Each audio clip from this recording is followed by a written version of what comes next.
You're now listening to The Bradshaw Boys, a podcast where three relatively grown men binge the iconic HBO series Sex and the City. So dust off those DVDs and grab yourself a white wine or even a Cosmopolitan and settle in.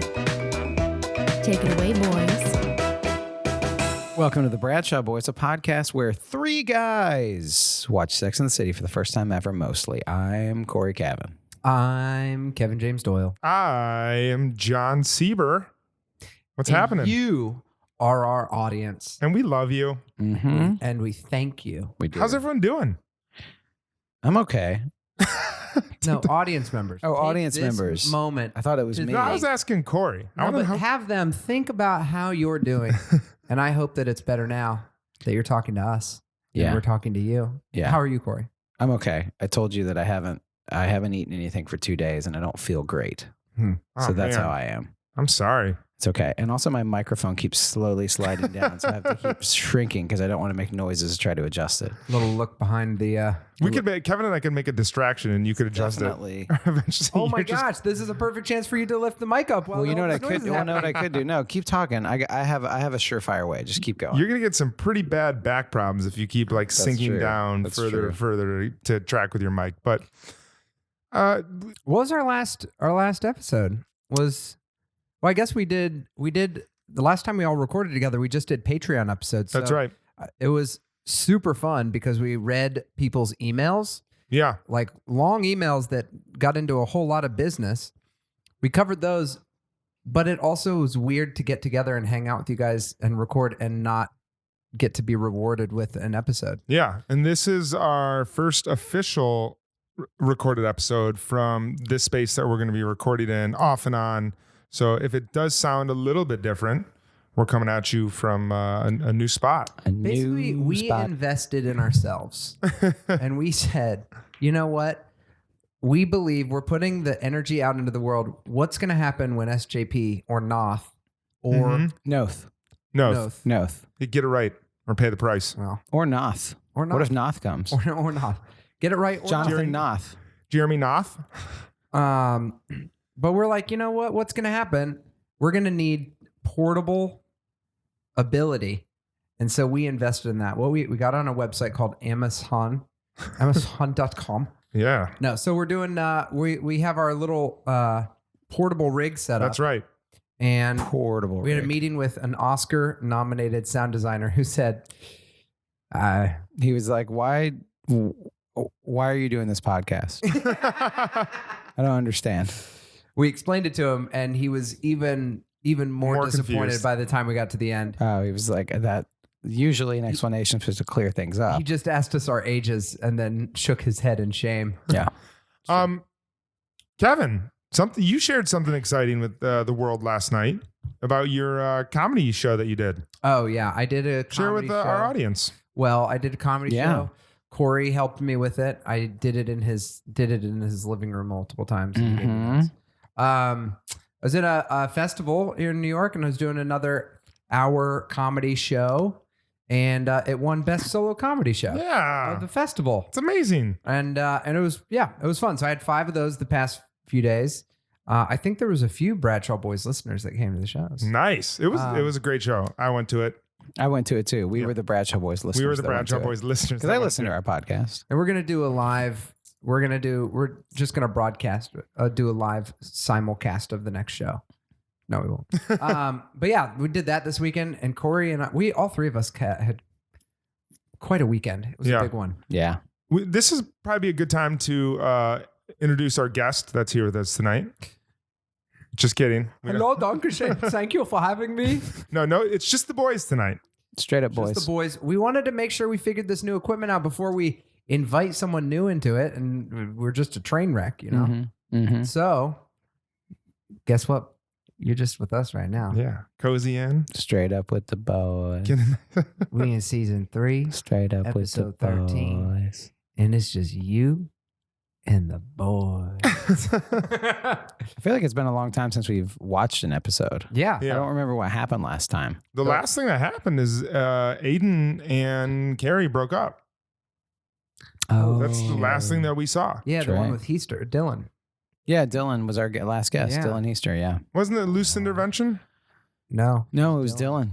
Okay. Loose intervention we did was. those both the same night. Ah, that's right. Yeah, and he was after he made those beautiful cocktails. Oh, that's right. Speaking of which, today's sponsor later in the episode will be brought to you by Absolute Elix. Mm. We're not drinking cocktails tonight. We're some teetotalers here tonight. But if you're going to make it, I think we had so much drink this weekend. I don't think we're drinking tonight. What's a teetotaler, though? Wait, drink alcohol? you're not. Teetotaling. John and I have already been taking shots. Yeah. Oh my. Not of Absolute Elix.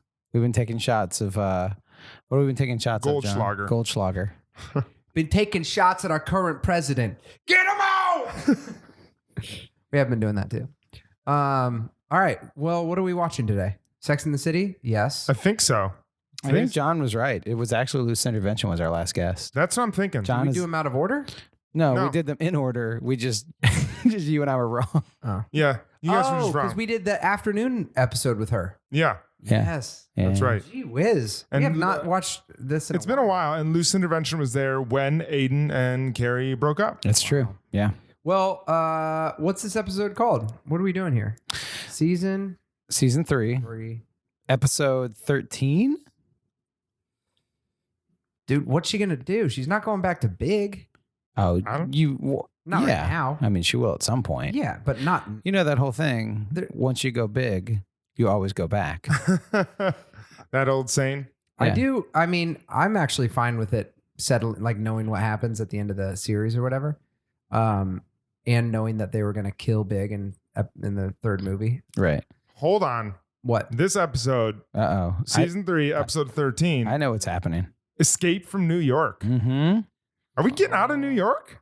When was the last time we did that? We went to the Hamptons. Hamptons? We went upstate to that wedding. Wedding? I think that's all. I think that's been mostly it. I've Kurt usually. Russell in this episode? Yes. I think so. And I think there's a post-apocalyptic thing happening. Yes. Yeah. I have Samantha traditionally- gave- Has an iPad. Yeah. Samantha gave everyone a communicable disease.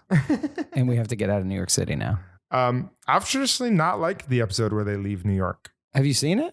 Is this one of the ones you've seen? haven't The so ones far. where they went to the Oh, so Hamptons. far. Yeah. The one I like the baby shower episode, but I did like that one. I think when they leave New York, they're leaving their fifth character behind. You know That's what? true. You know when I've stirred the pot a few times? I was thinking about just watching an episode, watching one ahead, and then telling you guys on the air just so you'd flip out and just so we could cause some tension on here that would just be compelling for the listener. And I want you guys to know I want you to I play. did not do that. I want you to play that out for the rest of your life. And you're married one day and be like, "Hey, babe, you know how I like to stir the pot? Yesterday, I left our son at the pool.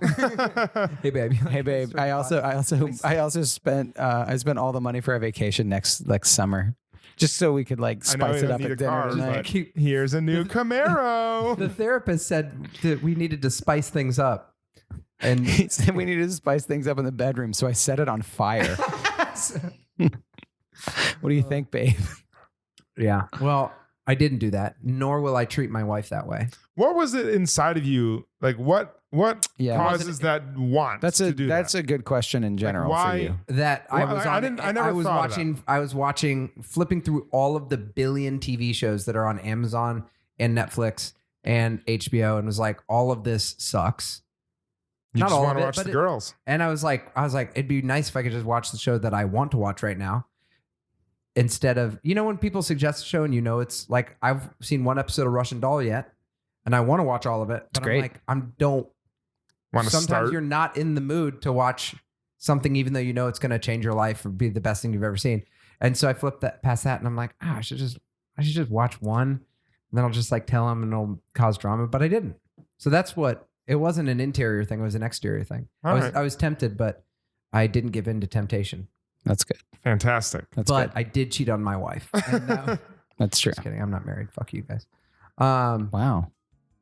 That was for the listener, not for my two friends. Okay, fine. Well, you guys ready? What are we Yeah. at? Let's Yeah. go watch season 3, Escape from New York. episode 13, Escape from New York. My Episode 43 Escape from New York.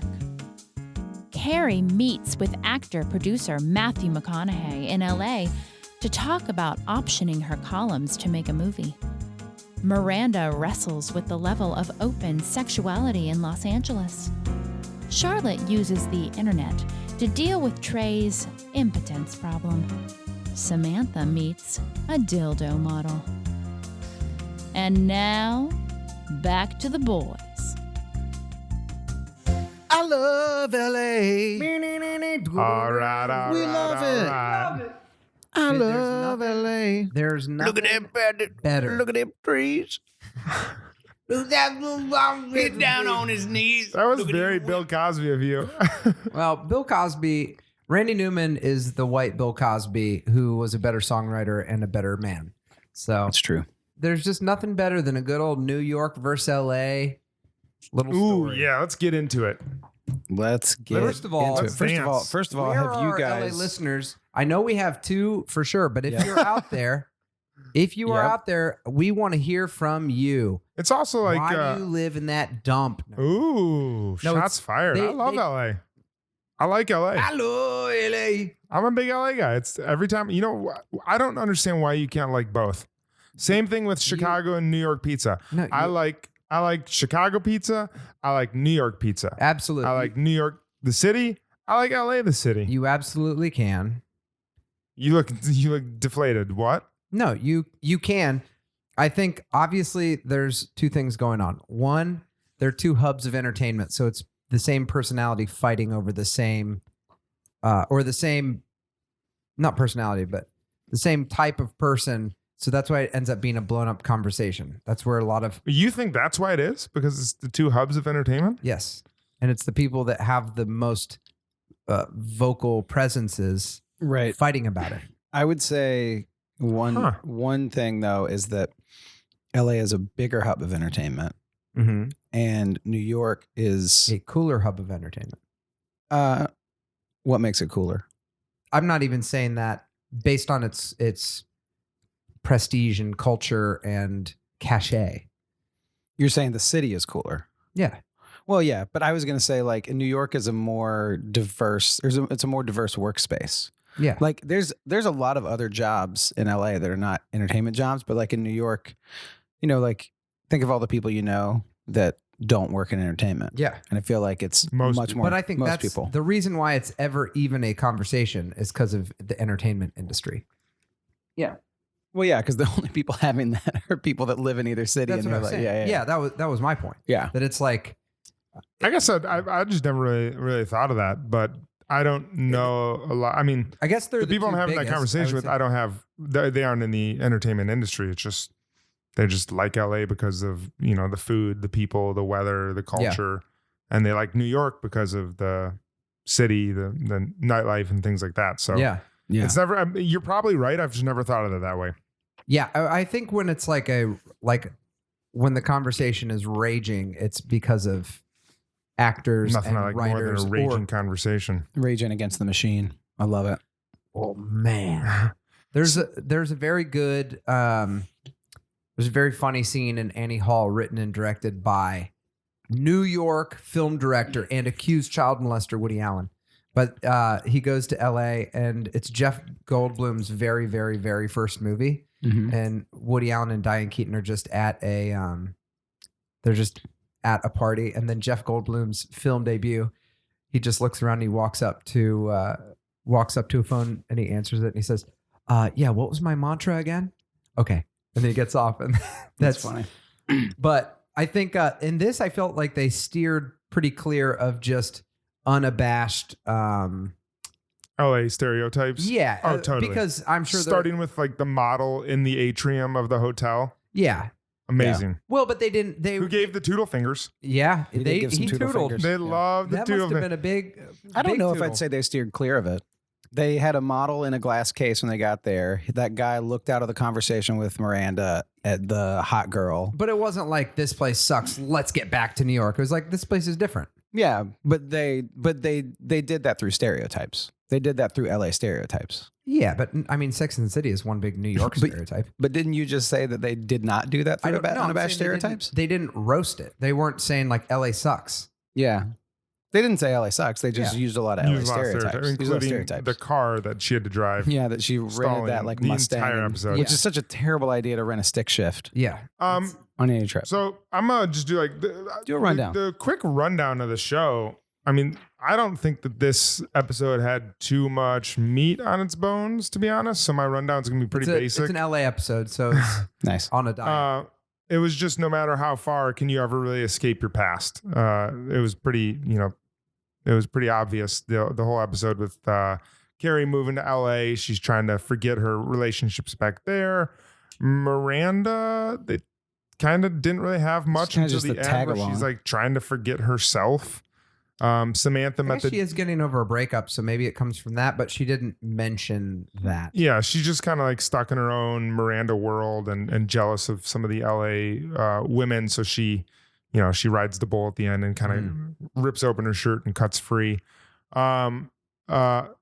Samantha, she I guess met the dildo model, and then he actually had a soft side to him. And then she just wanted to like leave him in LA. So she moved away from her problems. I don't really know how to summarize this episode super well. Well, then there's the There's Charlotte just one. kind of things that happened. There was the Charlotte one that seemed like it could have been in any episode. Right. It was just her back in New York. Yeah. I think they dealing were. with Trey's impotence. This episode felt a little bit disjointed. They just wrapped up the Aiden storyline and they're like, let's go to LA and just do Like a some LA palate stuff. cleanse. Yeah. Yeah. Like a juice cleanse. Right. I did LA. like the fake. They had like the fake New York set. I thought that was clever. That was cool. But we'll get to it. We had a question come in on Instagram. Oh. Who is the question from? Who was it Question from? was from Miss Megs. Miss Megs. Miss And Megs. the reason she asked, who do you think would have been a good backup option for Matthew McConaughey's role? Matthew McConaughey was in this episode, of course, because Carrie was pitching her newspaper column as a movie idea. And the junior developer was Sarah Michelle Gellar, which Cory pointed out, another triple name Sarah. Yeah. Sarah And Michelle Gellar. She had a meeting with, of course, Matthew McConaughey. And the question is, who would have been a good substitute if McConaughey was busy that week to use instead? That's a good question. If you think about the time, this episode came out on September 10th in the year 2000. That's I my have my birthday. answer. Came out on my birthday. 2000? Yeah. I have my Okay. answer for sure. Yeah, 2000. Yeah. Who would have been a good replacement? I'm going Nick Cage. I'm going strong Nick Cage. They played McConaughey as like kind of a crazy person there. He was like kneeling down. He was super intense. See, now it doesn't seem like It such a no. twist because we know him as more weird. Back then he was just rom-com guy. Yeah. So him being that crazy was a surprise. So I think you're fine. Dude, Nick Cage. I got he mine. was an action star. He was a lovable character, and he would have been great in that role. I got mine. Okay. Buscemi. Steve Buscemi. Oh, Hey, Why? Carrie, I know I live in New York.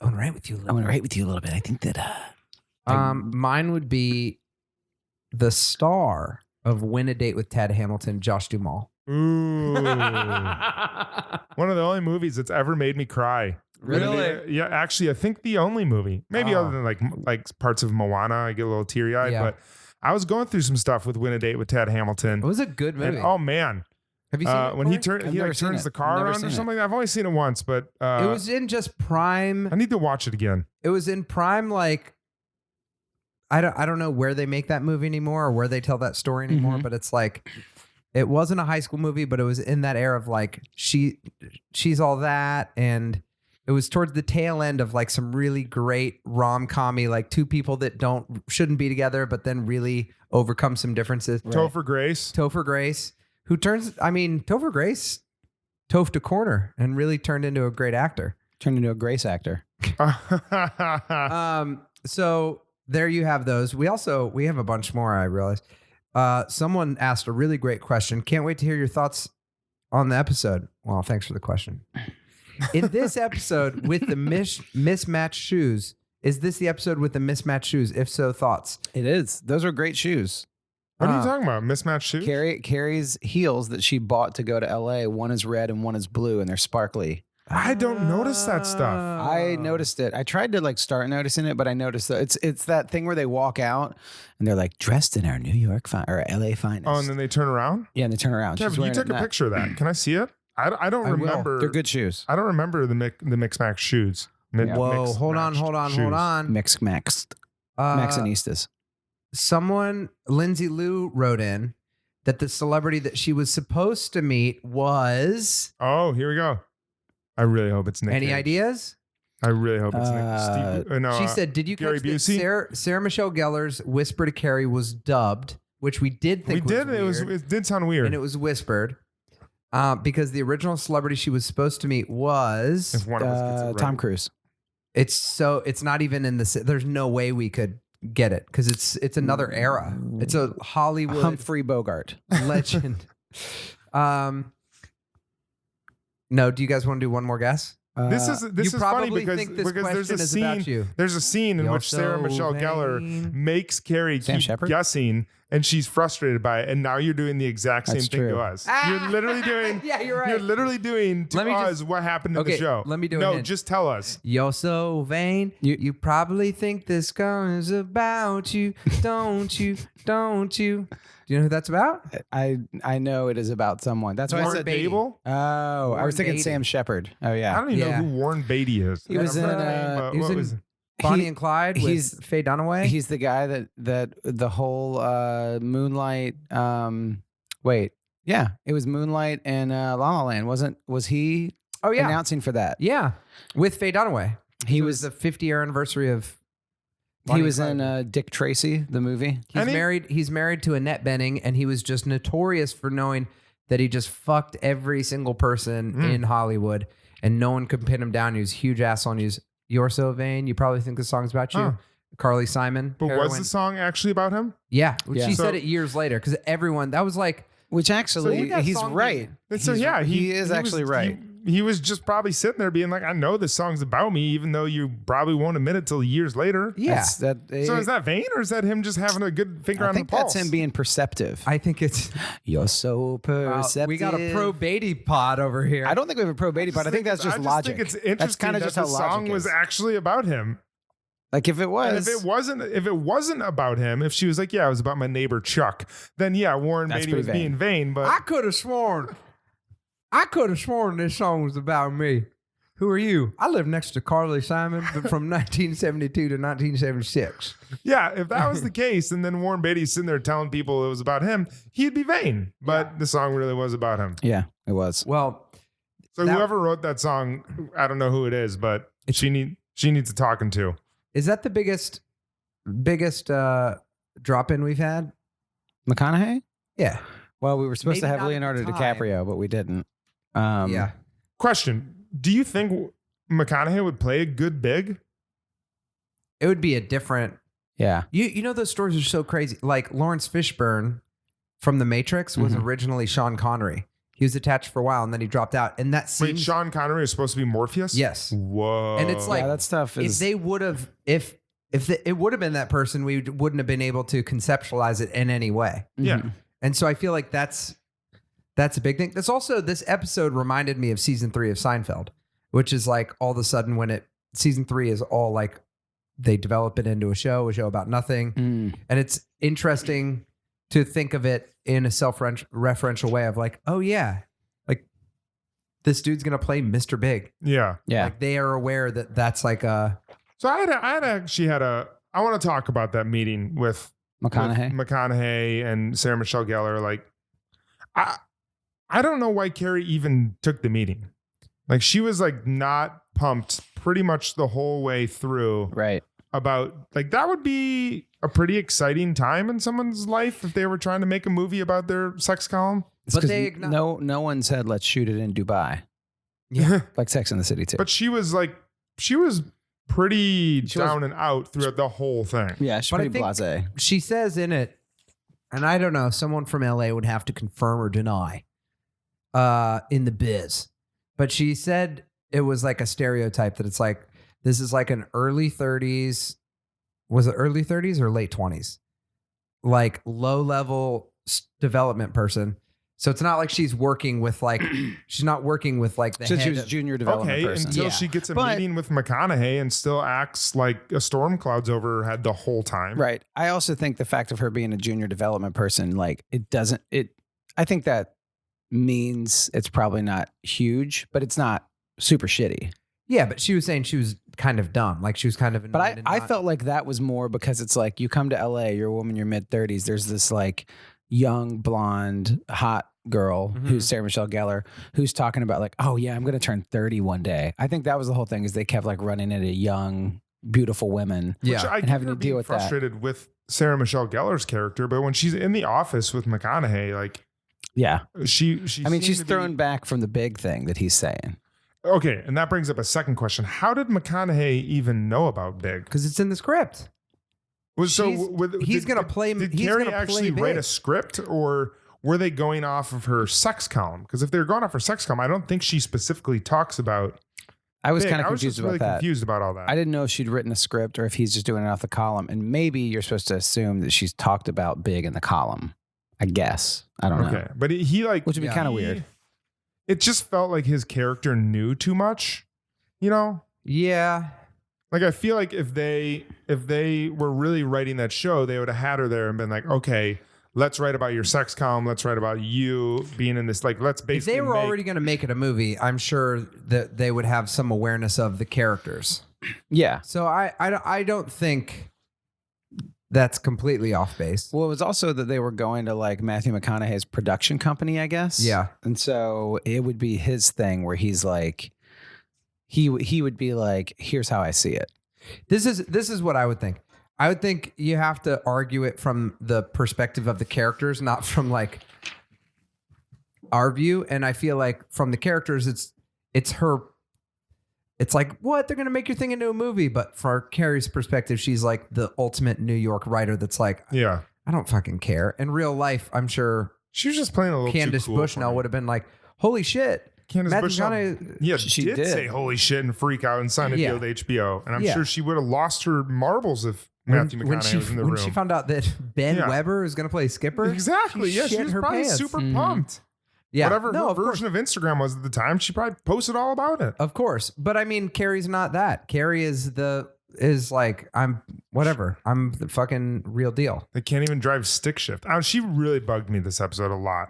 She bugged I get me. it. Like, Really? I feel like She she bugged wasn't that bad this She episode. bugged me at the end when she drove away. Like I felt like that was supposed to be like, and then I drove away from the meeting because it wasn't true to my vision. Which that to me seems like a very New York versus LA thing. Yeah. That's like I'm not going to sell out. I'm Yeah. going to keep my integrity. Yeah. But I was also like, maybe just still go to the meeting and turn Yeah. them down. yeah. It's so And tell your funny. agent- This is so clearly like depending on which, if you're judging it as a TV show or based on the Based on correct decisions, based on the the things we entertainment wanna do with business. our life, being like, you know what, you get a meeting, you got to.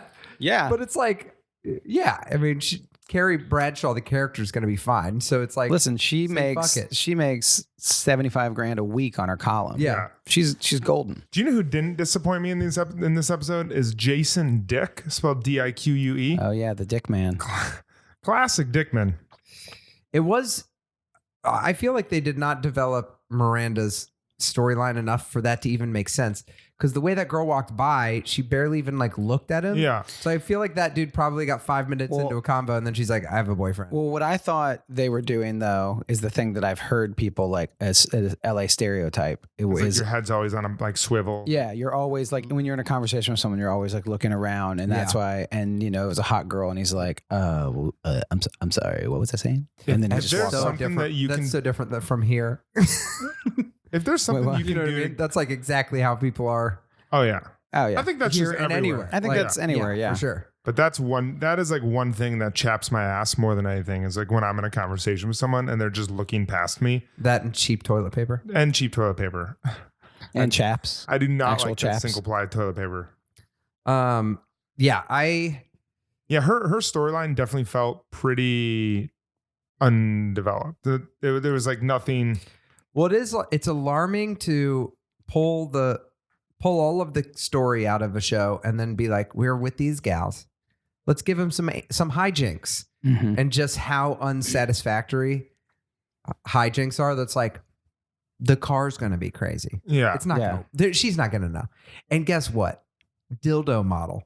Like, I actually like that I thought that was that was interesting. The twist character on that at first was dumb. Then it was like, oh, this dude's like cool. He's in porn, but he's into other stuff. I actually thought that was interesting. Yeah, that was probably one of my favorite storylines. I did think that. I think what I've learned from the show is when they leave New York, right away that there's going to be no permanence to any of these characters. Yeah, like all these characters are definitely going to be just one episode characters, and you kind of know that when they're in New York too. But the characters could potentially stick around. So it's funny because you know how like the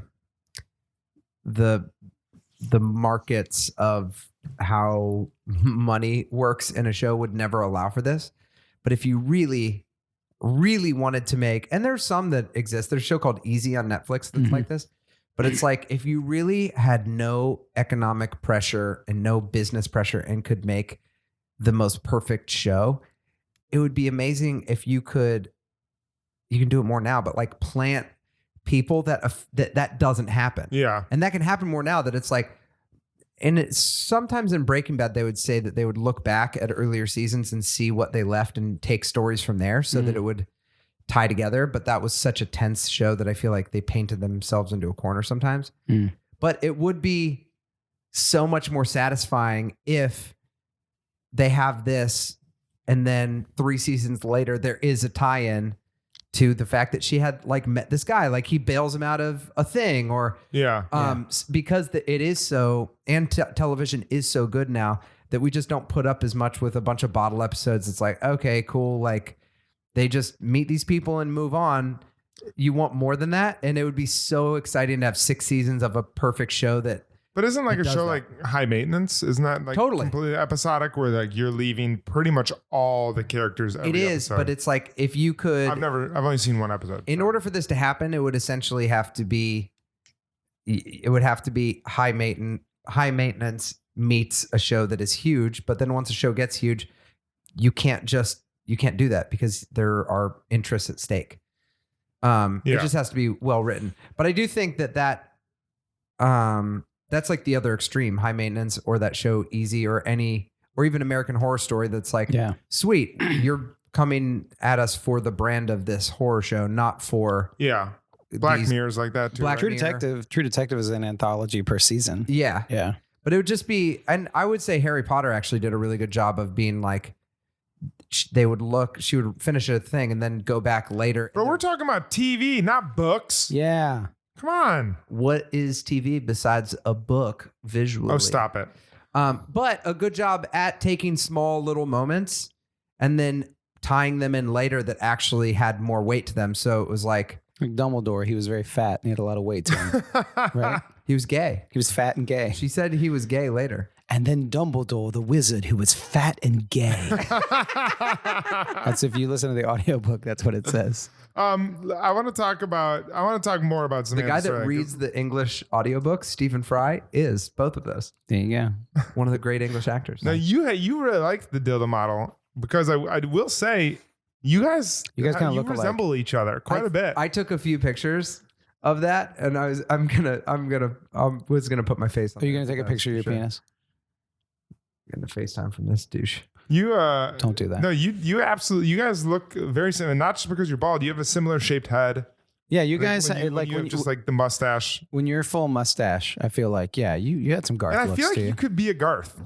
I feel like you could be a Garth West. That's true. You're sensitive. I'm sensitive, and Do you write poetry? I have a molding of my ginormous dick. Yeah, That's true. I got it done this morning because I watched the episode. it's a bestseller in Madagascar.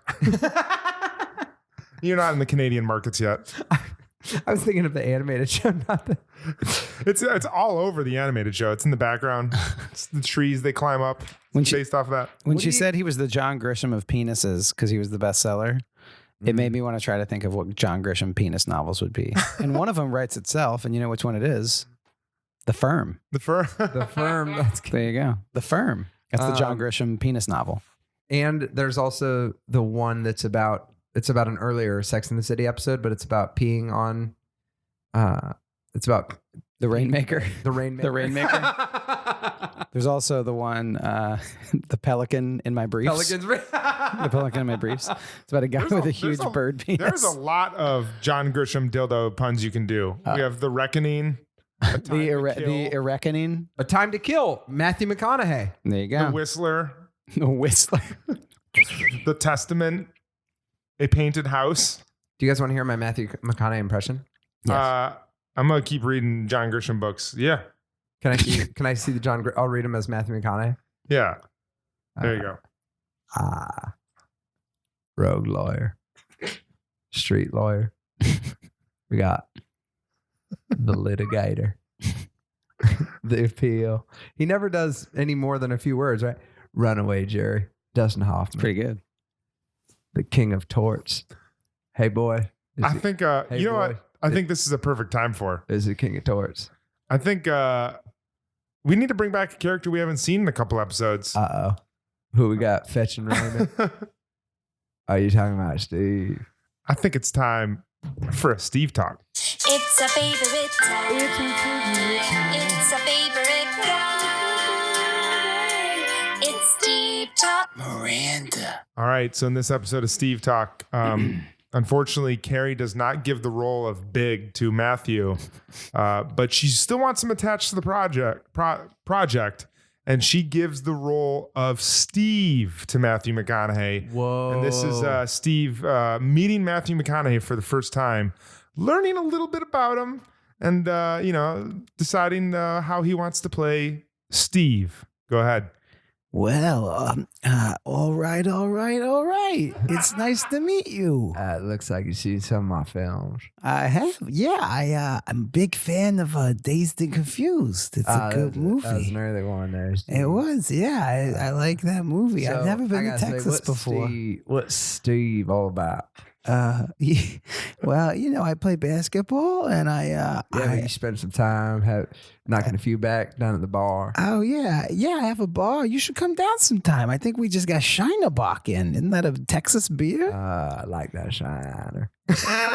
Weren't you in the movie White Men Can't Jump? No, that wasn't me. That was I was Woody Harrelson. Woody Harrelson. That's right. I forgot that was Woody Harrelson. You know, Woody Harrelson kind of looks like that guy that got them dildos made out of his. Are you talking about Garth? Oh yeah. I was so glad they kept him away from Miranda because I didn't want her to. I didn't want her to. Hey Steve, I gotta tell you what. Tell me if there's one thing about Steve. What is it? One word. Describe Steve. One word.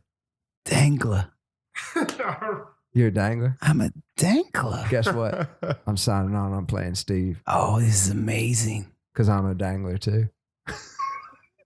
It's a double dangler. A double dangler. I would love. Favorite time. It's a favorite guy. Double dangler. Steve Talk. Miranda. Could someone tell me what craft service is? I gotta That say, was a good Steve talk.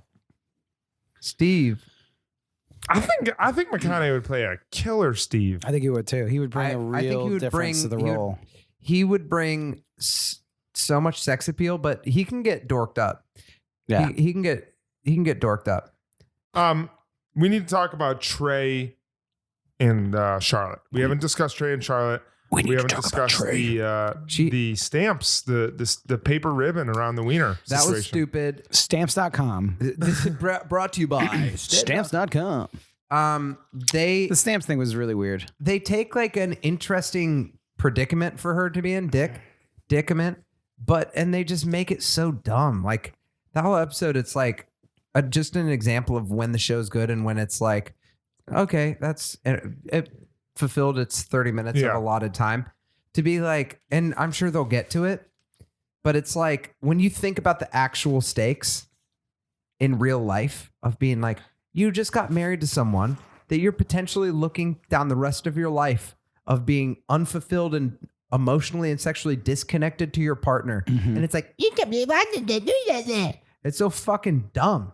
And it's like, we've been waiting for a better story. And it's just like, and I guess it ended with that to be like, she found out he could get hard, but it was the emotional part. That was the first part of that storyline that I was like, that's interesting. I want to see her like actually act with like emotion rather than like her frantic, like, Carrie, what do I do? Yeah. Like, oh, didn't he? Like I wanted to see her actually process. Wait, did you like what you said? Did you notice too when at the beginning she gets honest with her, and Sarah Jessica Parker is just like, "What do you want me to say?" And then she goes right into talking about her shit with Big. Oh yeah, I was like, what classic the fuck? Carrie. Yeah, it yeah. was such like, Yeah. There's lots of things you could say. Yeah. Your friend is being honest about an issue she's having right now with her husband. You broke up with some big-headed, like, yeah. Yeah, I agree. Yeah. This is a hopefully it's a good palate cleanser to get back into story. Yeah. Because this was just such a mediocre season 1 episode. At least in season 1, some of the hijinks are thought through a little bit, but this was just like. And you brought this up while we were watching the episode. The way Samantha treated Garth, if you would have flipped the roles there, it would. And I don't want to sit here and be like, well, what about us men? But like, she was absolutely brutal to that guy. About how he was like a penis. He was just model. nothing but a penis. And like when she went home with the dildo, she got the only part that like mattered, or the only like the best part of him. Yeah. He was a good dude. He was just trying to like open up and share some poetry with her. Here's another way in which, like, if that were written now, I do think that's a thing that it's like, probably porn is so weird back then and not as proliferated. Yeah. That it's like, oh, he does dildo. He's so weird that how could you ever imagine he does poetry? Right. And I feel like that is not necessarily the case anymore. It may still be like odd or transgressive to do porn or something in those ways. Hey man, a lot of porn is poetry. Exactly. But I do think that is something that just more than it being like, it's not offensive, that it's like treat him like a real character. It's like, oh, you just missed an opportunity to make a more interesting story for Samantha. Yeah. Which is, rather than just be disgusted by that or be like, oh, I don't want to talk to you. How much more funny and interesting would that be? That would be like, if she just said, like, I just want to be honest with you. I only want you for your dick. Yeah. And then he's like, oh, and she's like, but I love your poetry too. And then he writes like a poem about his dick. That's so much funnier. Yeah. And it's if he was like in the background of a bar, like, or if he was like at the cowboy bar reciting his poetry or something like that, that would have been, I just think anytime there's like, and they do this a lot in the show, and they do this a lot in any show, but it's funny because the reason why it's bad writing is because it's not, it's like the thought that you have before you develop the character. It's like, oh, it'd be funny if there's a dildo guy that does poetry, but without ever thinking through, like, if you want to make a person 3-dimensional, how much more interesting it would be to do an extra twist on it. Right. And when they do that in the show, it's awesome. And then when they don't, it's that.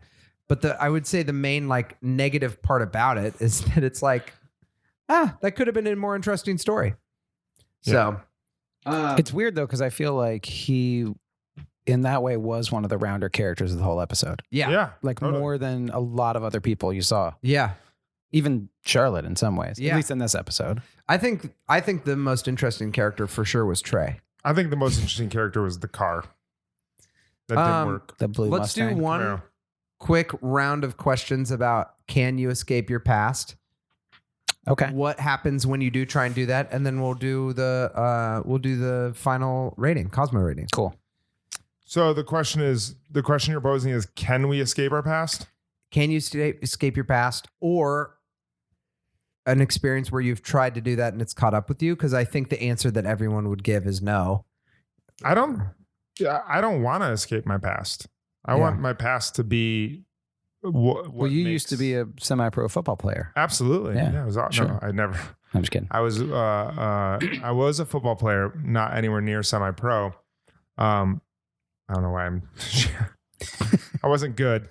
Why are you crying? Guys, it's tough for me.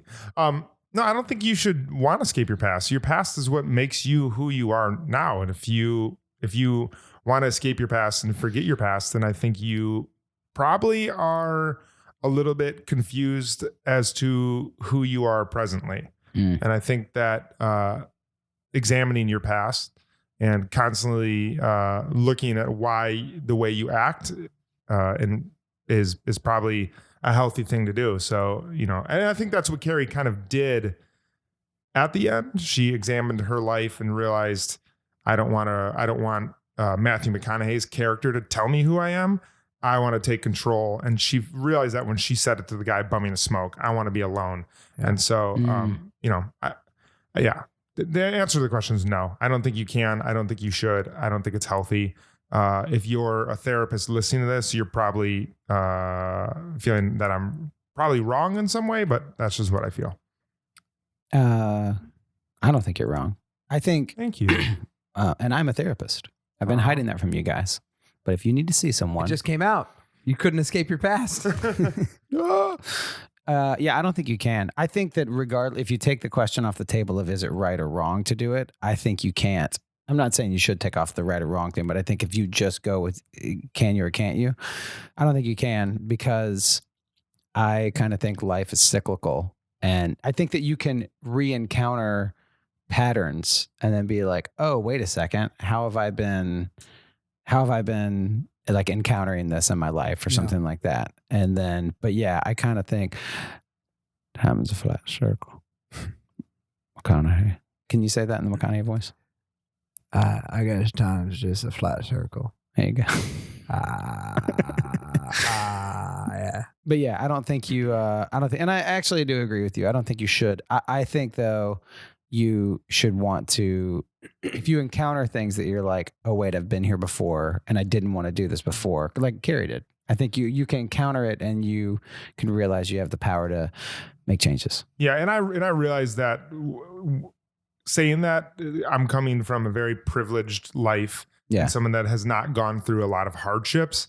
I think there are a lot of people who may have been sexually assaulted or abused or lived through some traumatic environments that I didn't, that, you know, maybe they have to escape their past. They have to face the past and move on from it. And there's probably a lot of therapy that is involved with that. So my answer is coming from someone who's completely privileged and hasn't had. But even that is not escaping your past. It's because escape. Well, it's addressing it. It's maybe addressing it and moving on. Yeah. That's kind of what that's like when I was saying too, that it's cyclical. I don't mean that like, hey, listen, you damned no matter what. Yeah. It's more that it comes up and you're like, oh, wait a second. I can choose to encounter my this thing, or whatever. And I guess I should qualify it by saying like as someone who hasn't had something horrendous happened, I think it's important for me to learn from my past and move. If for those people who have had horrible things that have happened to them out of their control, I think it's probably beneficial for them to compartmentalize them or deal with them in whatever way is healthy. Yeah. And then move on from there. So I don't think like someone who was assaulted should spend every day waking up being like, how am I different than that? Like, I think it's, so it is a trickier question than I think I originally gave credit to. That's true. I think that, any of that stuff always, if we take Carrie's situation as seriously as possible, it's like, man, there's like, she potentially destroyed a marriage and destroyed a good relationship.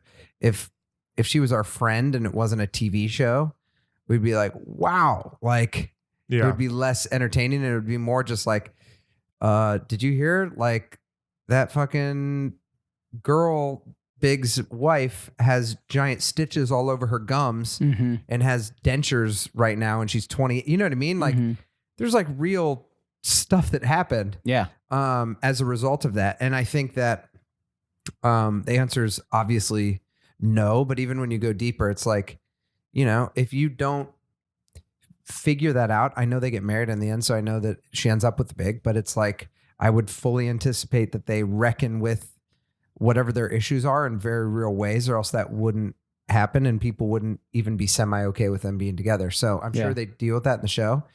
And then also some of my favorite stories, movies, plays, books, anything, are just when someone tries to keep like a secret and then it unravels by the end and just destroys tons of people. And I'm like, I wonder if that is like a fear that I have, that I'm like, oh my gosh, you're going to like keep a secret. And then, but it's like, there's so many good stories that are very like tragic, intense stories.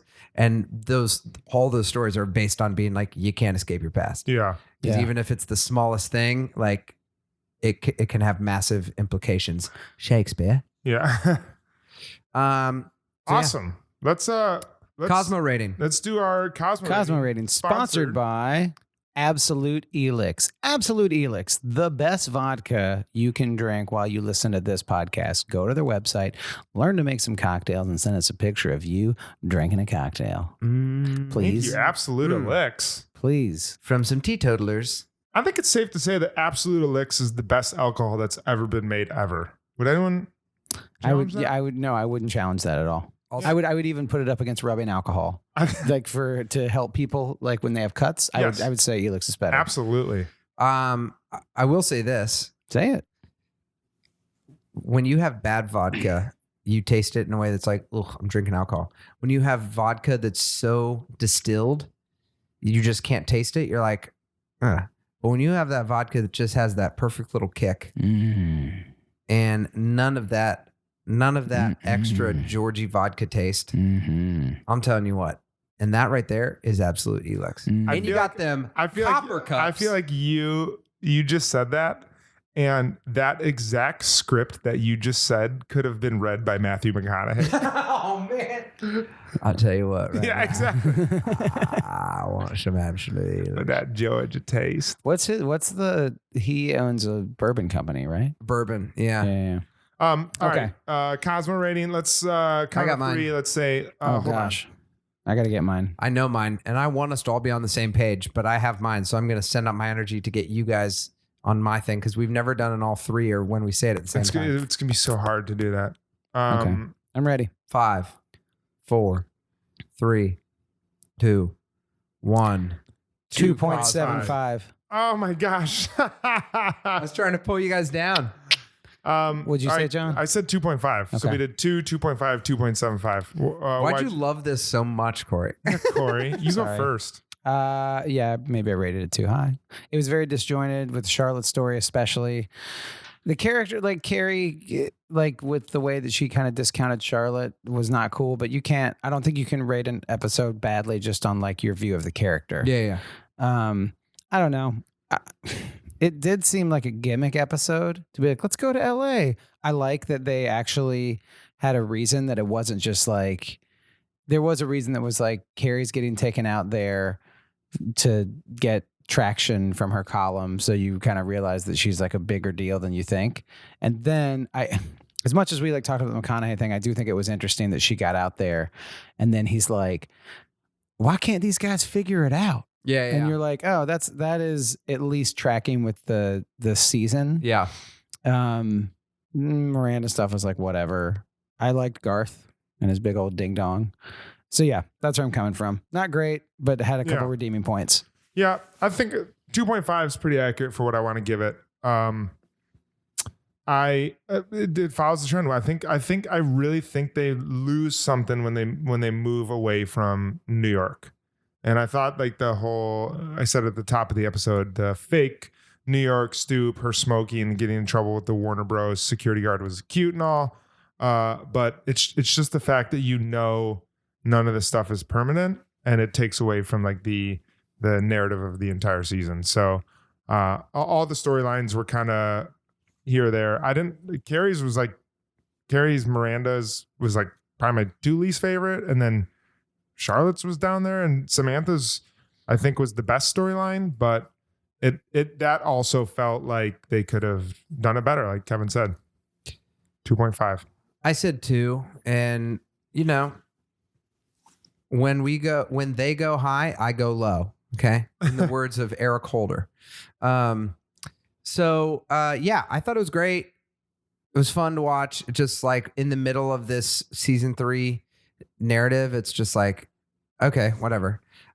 We didn't talk at all about the Sarah Michelle Gellar cameo, Oh, yeah. but that is pretty huge. Yeah, it is. And it was interesting that if you watch it, you're like, that's Sarah Michelle Gellar. And then later you're like, but that's a character. Oh, but that's actually Matthew McConaughey. Yeah, it's so weird when they do stuff like that. Yeah.